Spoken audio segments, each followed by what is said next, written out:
Hello, my dear friends. How are you? Welcome again. So, first lecture માં આપણે basic of matrix જોયું હતું. Second lecture માં આપણે reduced row equivalent form and row equivalent form continue કર્યું હતું. અને third lecture માં આપણે જોયું હતું કે Jordan method થી આપણે inverse કઈ રીતે find કરી શકીએ. Is it? Okay. તો હવે તમને યાદ હશે કે આપણે નાના સ્ટાન્ડર્ડમાં હતા ત્યારે આપણે બહુ બધા શું કહેવાય કે આવા ઇક્વેશન્સ આવે છે, બરાબર? ઇક્વેશન આવતા, બરાબર, યાદ હોય તો તમને. તો એ ઇક્વેશનમાં આવી રીતના કંઈક લખેલું હોય 6x 7y = 9, બરાબર? તો અહીંયા કંઈક વેરિયેબલ આવા આપેલા હોય, એના કંઈક કોએફિશિયન્ટ્સ હોય, અને અહીંયા રાઈટ હેન્ડ સાઈડ કંઈક તમને શું કહેવાય કોન્સ્ટન્ટ વેલ્યુઝ આપેલી હોય. તો બસ સેમ વસ્તુ કરવાની છે. જો રાઈટ હેન્ડ સાઈડમાં તમારા જે 7 8 9 એવા જે હોય એના બદલે તમને 0 આપેલો હોય, જેટલા ઇક્વેશન હોય એટલા બધામાં, તો એને આપણે એ સિસ્ટમને આખું કહેશું હોમોજીનિયસ સિસ્ટમ, બરાબર? અને જે આવા આપેલા હોય 0 સિવાયના નોન 0, તો એને કહેશું non homogeneous. Is it? Okay, બસ આ બે વસ્તુ કન્સિડર કરજો. હવે આપણે થોડુંક આગળમાં જોઈએ કે તમને આવા 4 5 એ લોકોની ઈચ્છા થાય એટલા ઇક્વેશન્સ આપે, બરાબર? તો એમાં જે આ એક્સ અને વાય જે છે એ બધા એને કહેવાય વેરિયેબલ્સ. શું કહેશું એને આપણે? વેરિયેબલ્સ, બરાબર? તો એ વેરિયેબલ્સ ને અહીંયા મેં x1 x2 x3 એમ દર્શાવેલા છે, અને એના જે સહગુણક હોય, કોએફિશિયન્ટ્સ હોય, એને મેં અહીંયા a11 a12 a13 એ રીતે દર્શાવેલા છે, because we are dealing with the matrix. Is it? Okay. અને આ જે અચળ પદ છે એને b1 b2 bm up to dm દર્શાવેલા છે. હવે આને મેટ્રિક્સના ફોર્મમાં લખવા હોય, સેમ કન્ડિશન સેમ ઇક્વેશન્સ, તો એને આ રીતે તમે લખી શકો ax = b, બરાબર? જ્યાં એ કયો મેટ્રિક્સ છે? તો કે આખા સહગુણકોનો મેટ્રિક્સ. રોમાં હોય રોમાં લખવાનું, અને કોલમમાં હોય કોલમમાં લખવાનું. a11 12 13 14. ટૂંકમાં એક ઇક્વેશનમાં જે હોય એ બધા રોમાં લખવાના, અને અલગ અલગ ઇક્વેશનમાં હોય એ બધા એક કોલમમાં લખવાના, બરાબર? ઓકે.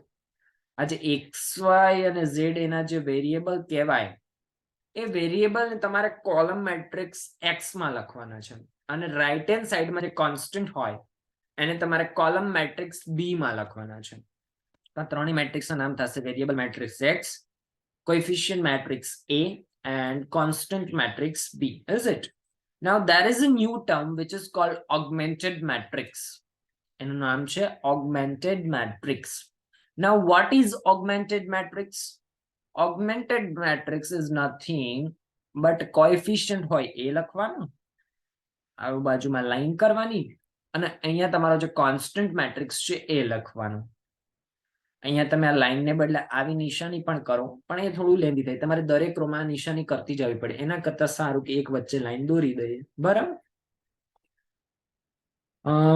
હજી એક વસ્તુ ધ્યાન રાખ્યા જેવી કે તમે એ તો રાખતા હતા, એટલે કે m ક્રોસ n ઓર્ડરનો તો મેટ્રિક્સ ઓલરેડી તમારી પાસે છે. Now B is your column matrix which has one column. Is it? તમારો જે m ક્રોસ n થતો હતો એ હવે થશે n+1, because one column add થઈ, રો તો હતી ને એટલી જ છે, તમારી એક કોલમ એડ થવાને લીધે this એનો ઓર્ડર થશે m ક્રોસ n+1. હવે આની મેથડ જોઈએ. શું કરવાનું છે? તો કે પહેલા તો તમારે ઓગમેન્ટેડ મેટ્રિક્સ ક્રિએટ કરવાનું છે, સરસ મજાનું. બીજું સ્ટેપ થશે, you have to deal with the row operations and the row equivalent form, or rather you choose reduced row equivalent form, બરાબર? બેમાંથી ગમે પ્રોસિજર સાથે જઈ શકો છો. ત્રીજું સ્ટેપ થશે, તમે જેમ ઇક્વેશન માંથી મેટ્રિક્સ બનાવ્યો તો તમારા જે રો ઓપરેશન થઈ જશે, પછીના જેટલા પણ મેટ્રિક્સ આવે એમાંથી તમારે પાછા ઇક્વેશન બનાવવાના, એને કહેવાય બેક સબસ્ટિટ્યુશન મેથડ. અને ચોથું છે તમારે ઇક્વેશન સોલ્વ કરવાના, which is very easy. નાઉ આ જે સેકન્ડ સ્ટેપમાં આપણે કીધું ઇક્વિવેલન્ટ ફોર્મ યુઝ કરવાના, તો જો તમે એમાં રો ઇક્વિવેલન્ટ ફોર્મ યુઝ કરો તો એ મેથડનું નામ થશે Gauss elimination method, which is written here. You can see on the screen. And if you use a reduced row echelon form, then that method is called Gauss-Jordan method. બરાબર, okay. તો અહીંયા મેં એક example આપેલું છે, ચાલો ગણતા જઈએ અને ફટાફટ આન્સર મેળવી કાઢીએ. શું આન્સર આવે છે જોઈએ. તો પેલા આ જે આપેલા છે એમાંની હું એક સૌથી ઈઝી મેટ્રિક્સ હોય તો x, બરાબર, કયા કયા વેરિયેબલ છે કોલમમાં લખી નાખો ફટાફટ. શું થશે? x, y અને z. x, y અને z. બીજો મેટ્રિક્સ છે તમારો b, એ પણ સૌથી ઈઝી. રાઈટ હેન્ડ સાઈડમાં જેટલું આપ્યું એને કોલમમાં લખી નાખો. તો 9, 1 અને 0 આપેલા છે, બરાબર. 9, 1 અને 0 સૌથી ઈઝી લખવાનો મેટ્રિક્સ થશે એ, બીકોઝ તમારા ઇક્વેશન આપ્યા હોય એમાં રોમાં જેટલા પણ તમને ડિજિટ્સ દેખાય એ રોમાં લખવાના, કોલમમાં જેટલા ડિજિટ દેખાય એટલે કોલમમાં લખવાના, નથિંગ એલ્સ. તો શું આવશે અહીંયા? 1, અહીંયા તમે જોઈ શકો 1, 1 અને 2, પછી 2, 4 and -3, 2, 4 and -3, and 3, 6, -5. હવે તમારે you have to create augmented matrix. તો આમ લખશો 1, 1, 2, 2, 4, -3, 3, 6, -5. અહીંયા વચ્ચે લાઈન અને b 9, 1, 0. Now we are going with the row operation. તમારે યાદ હોય તો રો ઇક્વલન્ટ ફોર્મમાં તમારે આઈડેન્ટિટી મેટ્રિક્સ ધ્યાનમાં રાખી અને રો ઓપરેશન્સ કરવાના. તો 1 તો છે અહીંયા પહેલી રોમાં, બીજી અને ત્રીજીમાં 0 લાવશું. તો બરાબર, તો પહેલી રો એમને લખી નાખીએ ફટાફટ. ઓકે, હવે શું કરશું બીજી માટે? તો R2 માં આપણે એવું કંઈક કરીએ કે પહેલી જે રો છે એને -2 વડે ગુણી અને એડ કરીએ. ત્રીજીમાં પણ સેમ કંઈક આવું જ -3 વડે R1 ને ગુણીને એડ કરીએ. અહીંયા જશે 0, 0, એના માટે જ આપણે કર્યું હતું. અહીંયા ઓપરેશન્સ થોડા ધ્યાનથી જોજો. તો અહીંયા આવશે 2, અહીંયા આવશે -7, અહીંયા આવશે 3 અને અહીંયા આવશે 6 ને 5, 11, બરાબર. અહીંયા આવશે -17, અહીંયા આવશે -27. આવ્યું? હવે આપણે બીજી રો અને બીજી કોલમ એટલે કે સૌથી મિડલનું જે એલિમેન્ટ છે એને આપણે 1 લાવવાની ટ્રાય કરશું. એના માટે કંઈ નહીં કરવાનું, જે તમારી R2 છે એને 1/2 વડે ગુણી નાખો. તો 1, 1, 2, 9 એમને રહેશે. ત્રીજી કોલમ ત્રીજી રો પણ એમને રહેશે. અહીંયા જે આવશે અહીંયા જશે 1, અહીંયા આવશે -7/2 અને -17/2. હવે નેક્સ્ટ પ્રોસિજર કરશું. આપણે પેલા ગોસ એલિમિનેશન થી જોઈએ, બરાબર. તો 1, 1, 2 અને 9 તો એમને રહેશે. હવે 0, 1, -7/2 અને -17/2 એમને રહેશે. અહીંયા 0 લાવવા માટે -3 વડે ગુણી અને એડ કરશું, પછી -7/2 and -3, which we are going to add in -11. So 21/2 -11, which is -1/2, બરાબર. અને સેમ વસ્તુ અહીંયા કરશું તો -17/2 એને -3 વડે ગુણી અને -27 માં કરશું એટલે 27 × 54 થશે. 54 અને 51, which is -3/2, બરાબર. અહીંયા લખી આ બધું ઇરેસ. આ બધું સાઈડમાં કરતા જાવ એટલે ક્યારેય પણ તમારા મેટ્રિક્સના કોઈ પણ આન્સર રોંગ નહીં આવે, ધેટ આઈ ગેરંટી યુ, બરાબર. અહીંયા જે ઓપરેશન્સ કર્યા હોય એ લખી નાખો ફટાફટ. R3 એમાં મેં R2 ને -3 વડે ગુણી અને એડ કર્યા, મને યાદ હતું. હવે અહીંયા શું કરશો? અહીંયા મારે ત્રીજી રો અને ત્રીજી કોલમમાં મારે 1 લાવવા, તો -2 વડે ગુણી નાખો ફટાફટ. તો -2 વડે R3 ને હું ગુણી નાખીશ તો 1, 0, 0, 1, 1, 0, અહીંયા 2, અહીંયા -7/2, અહીંયા 1, અહીંયા 9, -7/2 and અહીંયા આવશે +3. તમને દેખાય છે એટલું? બરાબર. હવે તમારે કરવાનું છે back substitution. Is it? This is your row equivalent form. Now we are dealing with the back substitution. How will you do it? તમને યાદ હશે કે આ જે x ના સહગુણક છે, આ y ના છે, આ z ના છે અને આ ઇક્વલ ટુ ની રાઈટ વાળા આપણે જે b વાળા લખતા હતા એ બધા છે, બરાબર. તો સેમ વે આપણે સબસ્ટિટ્યુશન કરીશું કઈ રીતે? તો x + y + 2z, આ સહગુણક અને આ વેરિયેબલ એ બંનેનું cross multiplication is equals to this.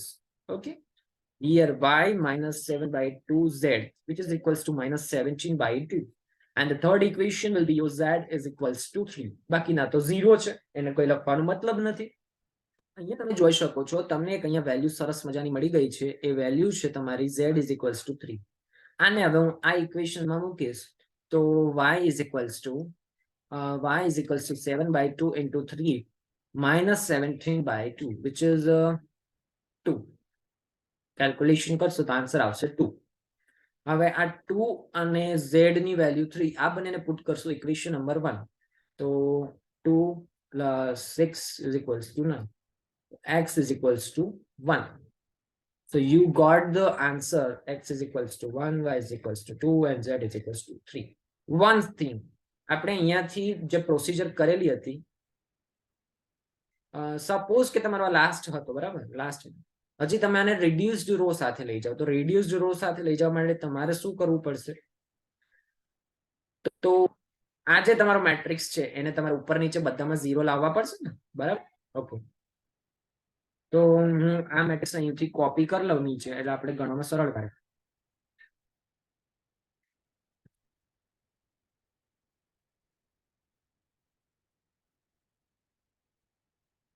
આ મેટ્રિક્સ છે બરાબર ઓકે હવે આ મેટ્રિક્સ આપણે પ્રોસિજર કરશું રિડ્યુસ રો શું કરશું તો 1 0 0 તો રહેશે જ અહીંયા 1 રહેશે અહીંયા 0 રહેશે -7/2 આવશે અહીંયા 1 આવશે હવે આ જે બીજી રો ના 1 છે એને માઇનસ કરીને ઉપર અહીંયા એડ કરી દો અહીંયા 0 થઈ જશે બરાબર તો 2 + 7/2 થાય 4 7 ને 4 11 ના છેદમાં 2 સોરી અહીંયા લાઈન આવશે હજી આપણે ઓગમેન્ટેડ સાથે ડીલ કરીએ છીએ બરાબર તો -17/2 એમને રહેશે અહીંયા 3 એમને રહેશે અહીંયા શું કરશું 9 + 17/2 which is called 9 * 18 17 * 34 34 ને 35 ના છેદમાં 2